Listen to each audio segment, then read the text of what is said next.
Bonjour, je viens d'aller saluer les personnes qui sont avec nous pour ce culte par Zoom et nous pouvons donc commencer en musique.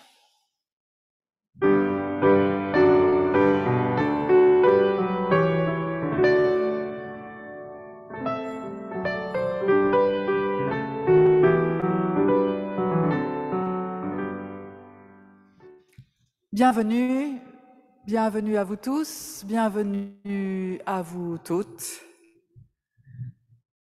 Nous qui sommes ici, souvenons-nous que nous sommes tous frères, que nous sommes tous sœurs, et si nous voulons utiliser un principe encore plus englobant, alors nous sommes tous adelphes, vous savez ce mot qui vient du grec et qui veut dire que nous sommes tous frères et sœurs sans avoir besoin de décliner par genre et de faire une catégorie de frères et une catégorie de sœurs. Nous sommes tous enfants de Dieu et invités, tous et toutes enfants de Dieu et invités au même festin. Et c'est pour nous que Dieu dit cette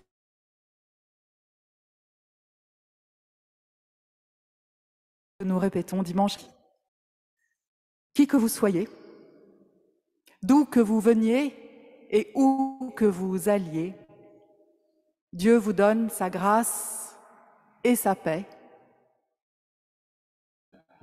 Hallo, meinen Herren, Entschuldigung für das Deutsch, aber willkommen in unserer Kirche. Nous avons la grande joie d'accueillir aujourd'hui plusieurs personnes qui viennent d'Allemagne. Dans la louange, en nous adressant à Dieu.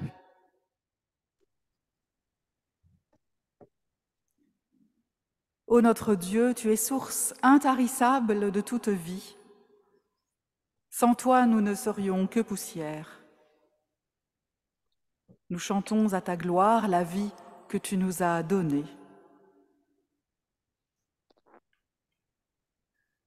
Ô notre Dieu, tu es source intarissable de tout bien. Sans toi, nous serions sans espérance. Nous chantons à ta gloire le jour nouveau que tu nous offres. Ô notre Dieu, tu es source intarissable de toute grâce. Sans toi, nous serions vides et asséchés, incapables de recevoir ni d'offrir. Nous chantons à ta gloire la joie que tu nous donnes en Jésus-Christ, cette joie d'aimer et d'être aimé. Amen.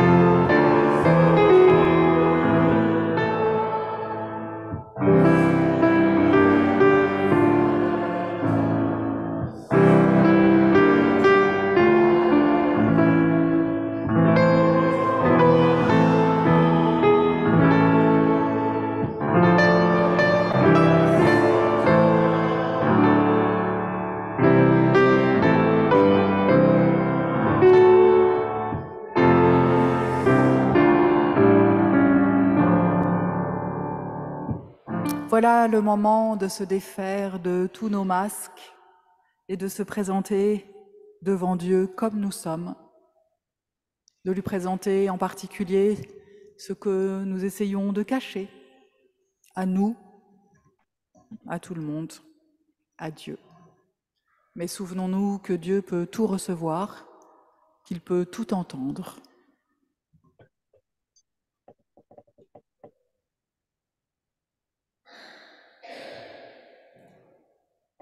Seigneur, je ne veux pas aujourd'hui, devant toi, faire la liste de tous mes manquements et de toutes mes fautes, de mes faiblesses et de mes imperfections. parce que je le sais, et tu le sais déjà très bien, je ne suis pas un être parfait. Ce que je veux aujourd'hui, Seigneur, c'est déposer ma vie devant toi, toute ma vie.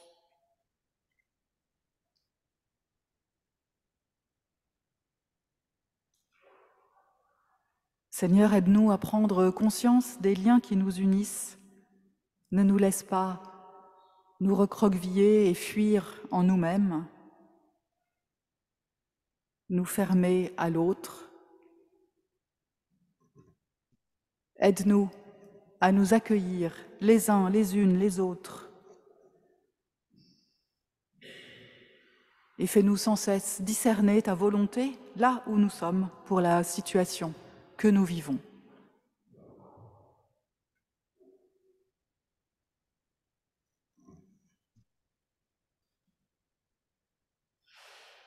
Nous ne sommes pas toujours efficaces pour établir ton amour, ta paix, ta justice.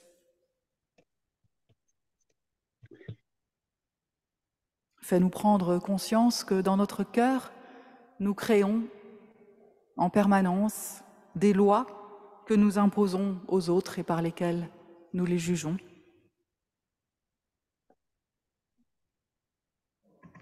Nous avons besoin de nous soumettre à ton amour, cet amour exigeant qui retient le pied qui chancelle, qui affermit la voix sans force, qui fortifie le faible qui trébuche.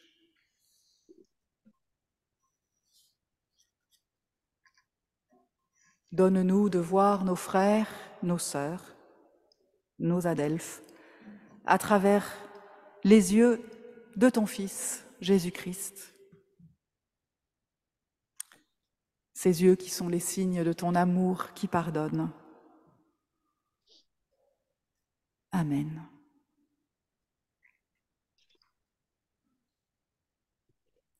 Et nous pouvons nous lever pour entendre, pour recevoir l'amour et le pardon de la part de Dieu.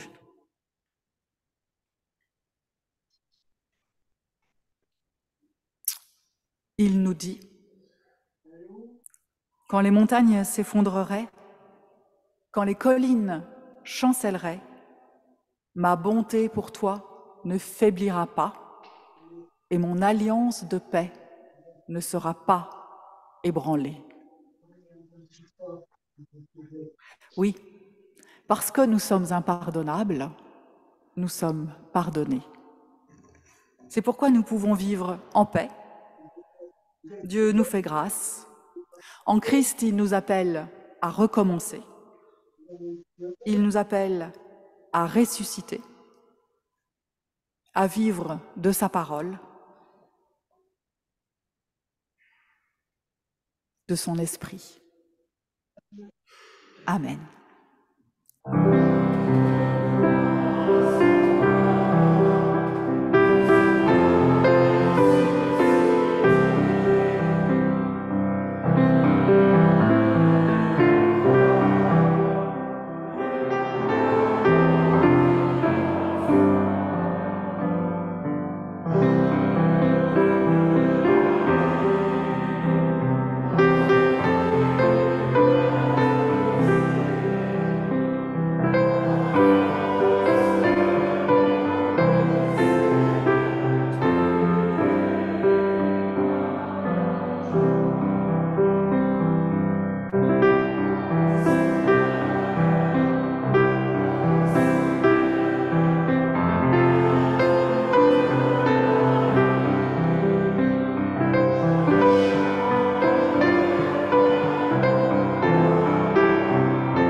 Avant d'ouvrir la Bible pour y lire le texte sur lequel nous allons réfléchir et travailler ensemble ce matin, nous prions.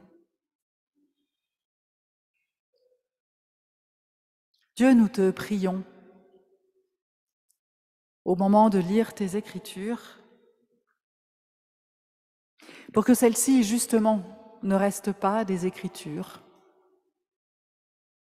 mais que grâce à la chaîne de personnes que tu nous as données, ces personnes qui l'ont écrite, peut-être d'abord qui l'ont racontée, qui l'ont mise par écrit, qui l'ont recopiée, qui l'ont lue, qui l'ont dite, qui l'ont interprétée, qui l'ont partagée, qui l'ont réécrite, qui l'ont traduite.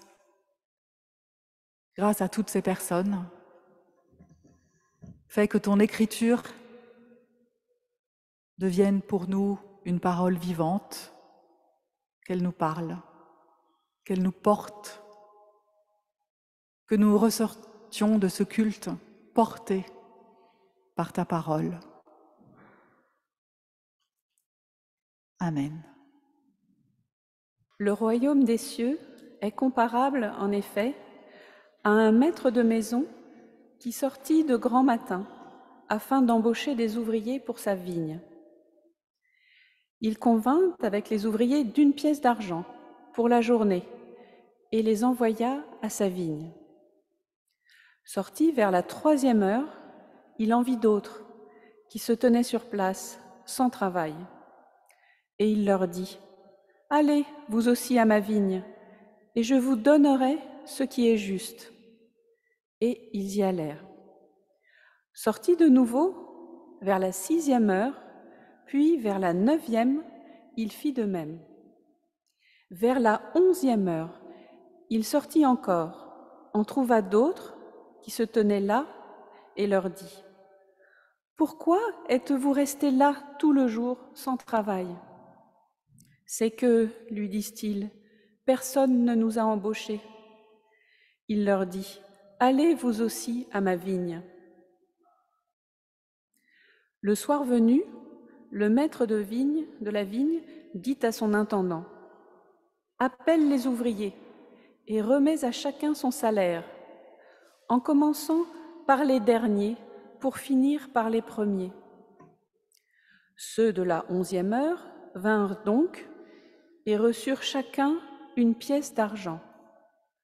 Les premiers, venant à leur tour, pensèrent qu'ils allaient recevoir davantage, mais ils reçurent, eux aussi, chacun 1 pièce d'argent. En la recevant, ils murmuraient contre le maître de maison. « Ces derniers venus, disaient-ils, n'ont travaillé qu'1 heure, et tu les traites comme nous, qui avons supporté le poids du jour et la grosse chaleur. » Mais il répliqua à l'un d'eux : « Mon ami, je ne te fais pas de tort. N'es-tu pas convenu avec moi d'1 pièce d'argent ? Emporte ce qui est à toi et va-t'en. Je veux donner à ce dernier autant qu'à toi. Ne m'est-il pas permis de faire ce que je veux de mon bien ? Ou alors, ton œil est-il mauvais parce que je suis bon ? Ainsi, les derniers seront premiers et les premiers seront derniers. » Die Lesung für den heutigen Sonntag steht im Evangelium von Matthäus, Kapitel 20, von den Arbeitern im Weinberg. Denn das Himmelreich gleicht einem Hausherrn, der früh am Morgen ausging, um Arbeiter für seinen Weinberg einzustellen. Und als er mit den Arbeitern einig wurde über einen Silbergroschen als Tageslohn, sandte er sie in seinen Weinberg. Und er ging aus um die 3. Stunde und sah andere müßig auf dem Markt stehen und sprach zu ihnen: Geht ihr auch hin in den Weinberg, ich will euch geben, was recht ist. Und sie gingen hin. Abermals ging er aus um die 6. und um die 9. Stunde und tat dasselbe. Um die 11. Stunde aber ging er aus und fand andere und sprach zu ihnen: Was steht ihr den ganzen Tag müßig da? Sie sprachen zu ihm: Es hat uns niemand eingestellt. Er sprach zu ihnen: Geht auch ihr hin in den Weinberg. Als es nun Abend wurde, sprach der Herr des Weinbergs zu seinem Verwalter: Ruf die Arbeiter und gib ihnen den Lohn und fang an bei den Letzten bis zu den Ersten. Da kamen, die um die 11. Stunde eingestellt waren, und jeder empfing seinen Silbergroschen. Als aber die Ersten kamen, meinten sie, sie würden mehr empfangen, und auch sie empfingen ein jeder seinen Silbergroschen. Und als sie den empfingen, murrten sie gegen den Hausherrn und sprachen: Diese Letzten haben nur 1 Stunde gearbeitet, doch du hast sie uns gleichgestellt, die wir des Tages Last und Hitze getragen haben. Er antwortete aber und sagte zu einem von ihnen: Mein Freund, ich tu dir nicht Unrecht. Bist du nicht mit mir einig geworden über einen Silbergroschen? Nimm, was dein ist, und geh. Ich will aber diesem Letzten dasselbe geben wie dir. Oder habe ich nicht Macht zu tun, was ich will, mit dem, was mein ist? Siehst du scheel drein, weil ich so gütig bin? So werden die Letzten die Ersten und die Ersten die Letzten sein. Je ne sais pas pour vous, mais moi, j'ai tendance à sentir une certaine injustice à l'écoute de cette parabole. Je comprends la plainte des ouvriers de la première heure. Vous vous rendez compte qu'au final, ils sont payés 12 fois moins de l'heure que ceux qui ont été embauchés en premier, en dernier? Eux qui ont tant peiné, eux qui ont supporté le poids du jour et la grosse chaleur. Imaginez que vous-même, vous soyez embauché par une entreprise pour un projet d'1 journée. Vous faites correctement votre travail, vous vous démenez, vous donnez de votre personne, vous faites tout pour que la tâche soit accomplie correctement. 1 heure avant la fin de votre mission, un petit nouveau arrive. Le petit nouveau travaille correctement aussi. Il fait ce pourquoi on l'a embauché. Au moment du versement du salaire, ce qu'il reçoit, la somme qu'il reçoit est la même que la vôtre. Vous avez bien reçu ce qui avait été convenu lors de votre embauche. Mais que lui reçoive la même somme que vous, c'est un comble. Le patron a beau être le patron, l'entreprise être son entreprise et l'argent son argent, avouez que sur ce coup-là, vous avez vraiment l'impression d'être le dindon de la farce. Et en plus, le patron a le culot d'ajouter que lui est bon et que c'est votre œil à vous qui est mauvais.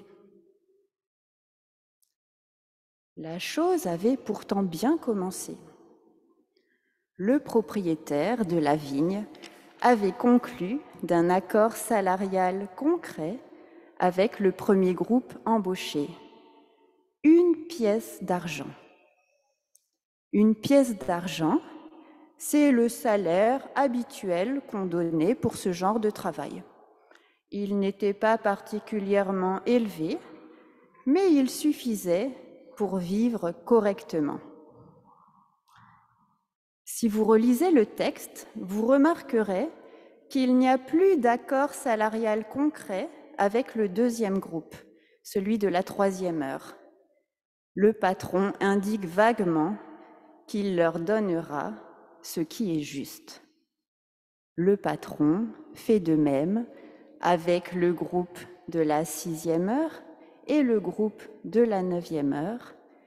Il leur donnera ce qui est juste.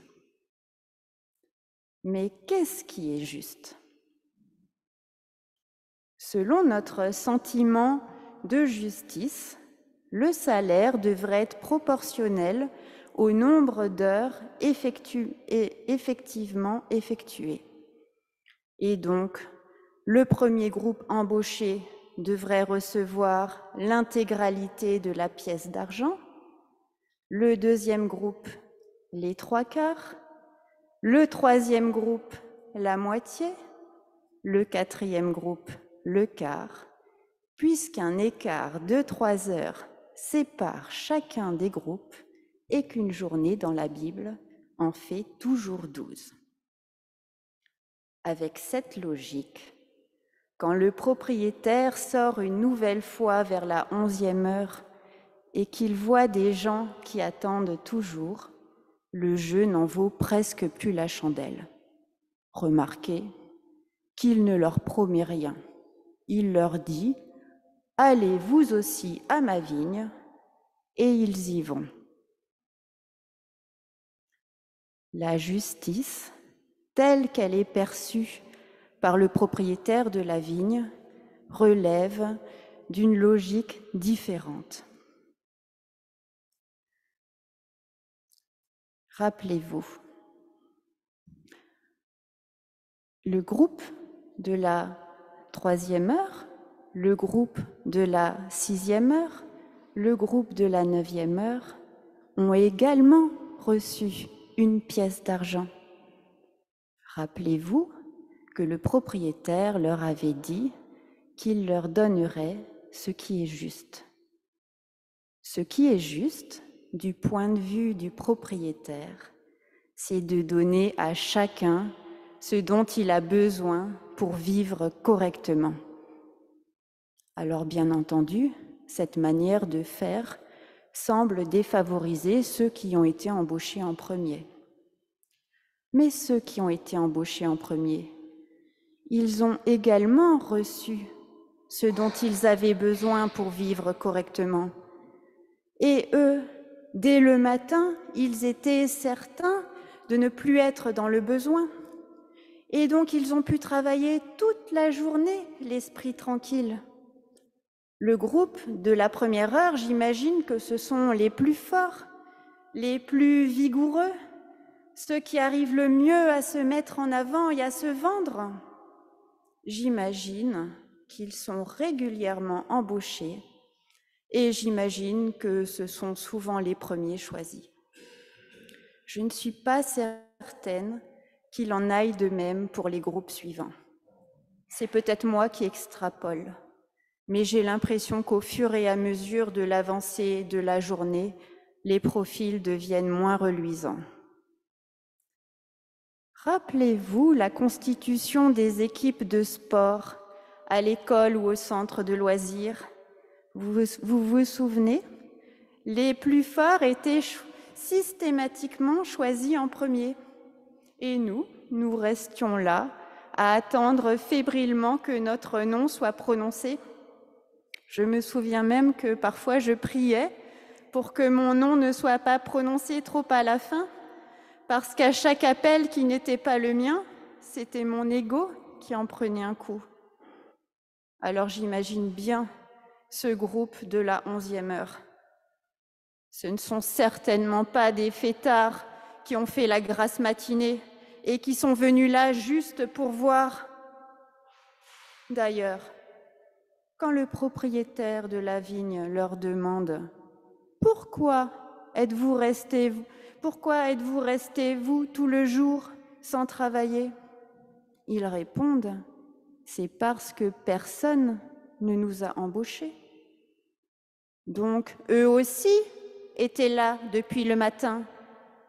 Eux aussi ont supporté le poids du jour et la grosse chaleur. Mais eux, ils n'ont pas été embauchés, ni à la première heure, ni à la 3e heure, ni à la 6e heure, ni à la 9e heure. Vous imaginez leur angoisse au fur et à mesure de l'avancée de la journée. Ils étaient de plus en plus persuadés qu'ils n'obtiendraient pas ce dont ils auraient besoin pour vivre correctement, qu'ils n'obtiendraient pas ce dont ils auraient besoin pour vivre tout simplement, qu'ils n'obtiendraient pas ce dont ils auraient besoin pour vivoter, qu'ils n'obtiendraient pas ce dont ils auraient besoin pour survivre. Alors oui, le propriétaire de la vigne est juste et bon. Il permet à chacun d'aller à sa vigne. Il donne à chacun ce dont il a besoin pour vivre correctement. Le propriétaire de la vigne ne choisit pas que les plus forts, les plus vigoureux, ceux qui arrivent le mieux à se mettre en avant et à se vendre. Non, le propriétaire de la vigne choisit les forts comme les faibles, les vaillants comme les effacés. Il choisit tous ceux qui se tiennent là à attendre et à espérer. Et il les accueille de la même manière. Il les rémunère de la même manière. Il donne à chacun d'eux ce dont il a besoin pour vivre correctement. Dieu, parce que c'est bien de lui dont il s'agit dans cette parabole, Dieu ne fait pas de distinction. Dieu accueille tous ceux qui se tiennent là à attendre. Et ce n'est pas parce que nous sommes issus d'une famille protestante de la première heure. Ce n'est pas parce que nous avons suivi l'intégralité du parcours catéchétique. Ce n'est pas parce que nous sommes un pilier de cette paroisse qu'au final, Dieu nous donnera plus qu'au petit nouveau. Ce petit nouveau qui ne sait pas trop ce qu'il croit, ni s'il croit. Ce petit nouveau qui est peut-être arrivé ce matin par hasard dans ce temple et qui est resté juste pour voir. À ce petit nouveau, Dieu offre la même abondance dans la grâce. Dieu donne, il donne à chacun d'entre nous ce dont nous avons besoin pour vivre correctement. Et cela change tout. Vous vous rendez compte de l'énergie que nous déployons juste pour exister dans notre société? Qui n'a jamais fait des pieds et des mains pour inscrire son enfant dans telle ou telle activité un peu prisée? Qui ne s'est jamais comparé à son voisin pour s'assurer qu'il a une vie meilleure, plus intéressante que la sienne? Et que dire quand la rivalité s'installe sur notre lieu de travail? Qu'une compétition est insidieusement organisée, engendrant stress et mesquinerie, même inconsciemment. Notre justice rétributive nous isole. Nous finissons par ne plus vivre que par nous-mêmes. Nous finissons par penser que si nous réussissons, c'est uniquement par nous-mêmes. Si j'en suis arrivée là, c'est parce que je le vaux bien. Notre justice rétributive nous sépare les uns des autres. Mais si Dieu nous offre la même abondance dans la grâce, il nous permet de sortir de notre individualisme, il nous permet de nous tourner vers notre prochain. Ainsi donc, toi, mon frère, ma sœur, mon adelphe, tu n'es pas un concurrent, tu n'es pas une menace. Je peux me tourner vers toi avec bienveillance, humilité, sans jugement, et je peux apaiser le conflit. Et je peux le faire d'autant plus facilement que je suis assurée que l'essentiel m'est déjà donné en Christ. Tout à l'heure, nous allons célébrer la Sainte Seine.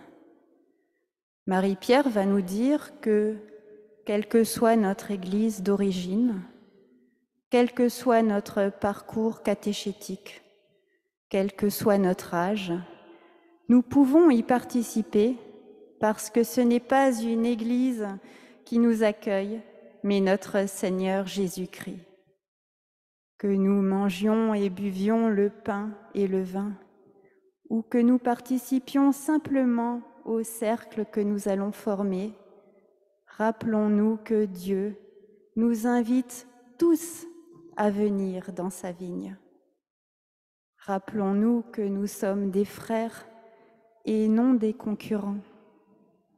Rappelons-nous que Dieu nous regarde tous de la même manière, que nous soyons forts et vaillants ou faibles et effacés, que nous soyons des croyants de longue date ou de simples petits nouveaux. Dieu donne à chacun d'entre nous ce dont nous avons besoin pour vivre correctement. Gott, gib uns alles, was wir brauchen, um zu richtiger leben. Amen.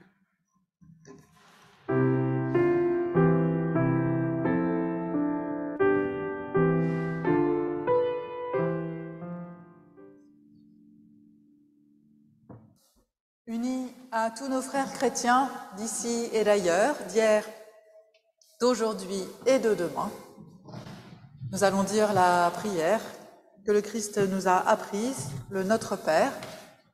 Si vous le souhaitez, vous pouvez tenir la main de vos voisins et chacun peut réciter cette prière dans sa langue maternelle.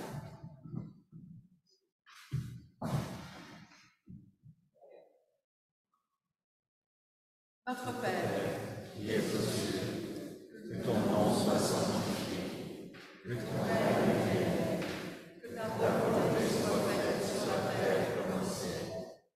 Donne-nous aujourd'hui notre pain de ce jour. Pardonne-nous nos offenses, comme nous pardonnons aussi à ceux qui nous ont offensés. Ne nous laisse pas entrer en tentation, mais délivre-nous du mal. Car c'est à toi qu'appartiennent le règne, la puissance et la gloire pour les siècles des siècles. Amen.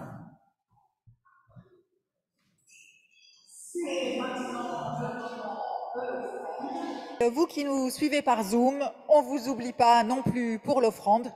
Vous pouvez faire un don à partir du site de la paroisse.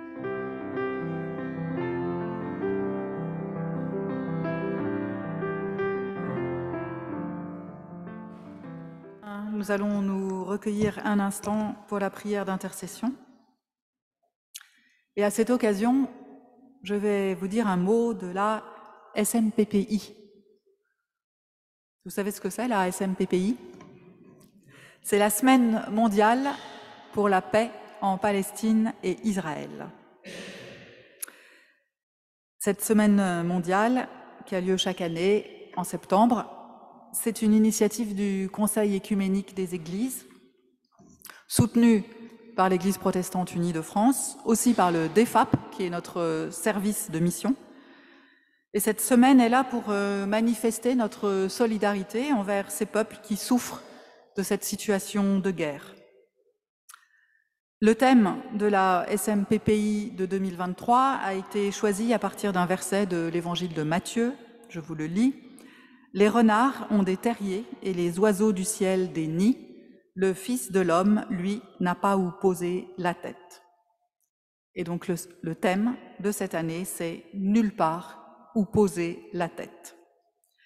Ce thème se veut en lien avec l'épreuve endurée par les populations qui rencontrent des difficultés pour créer un foyer uni. Et bien sûr, en cette rentrée où les fronts de guerre dans le monde se multiplient,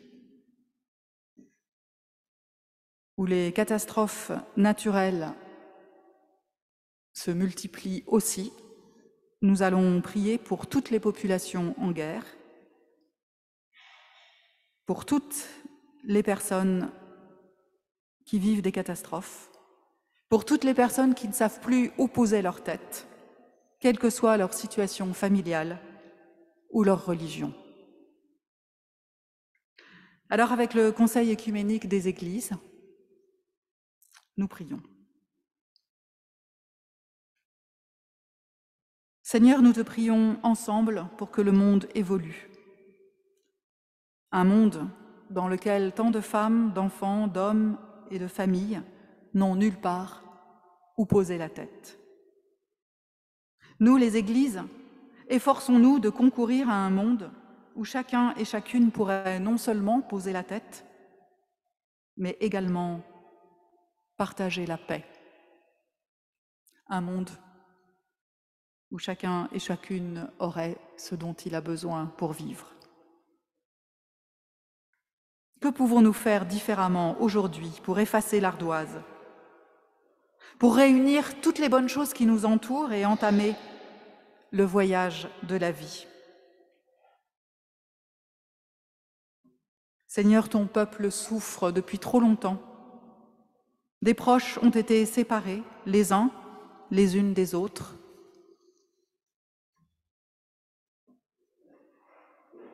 Seigneur, notre foi en toi ne sera pas ébranlée. Nous savons que tu réponds à toutes les prières des personnes qui viennent à toi, et tu répondras à celles-ci aussi. Chaque jour, ton peuple se trouve sans abri. La terre que tu lui as donnée lui échappe. C'est grâce à toi, c'est par toi que ton peuple aura un endroit où poser la tête. Entends-nous, Seigneur, et que seule ta puissance règne. Amen.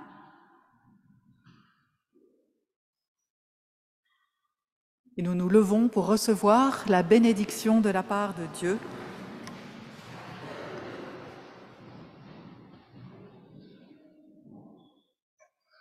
Dieu de grâce et de bonté, c'est une certitude, il y a de la place pour toutes et tous à l'abri de ton amour. Dans son amour et sa grâce, Dieu vous bénit et vous garde, vous et tous ceux que vous aimez. Amen.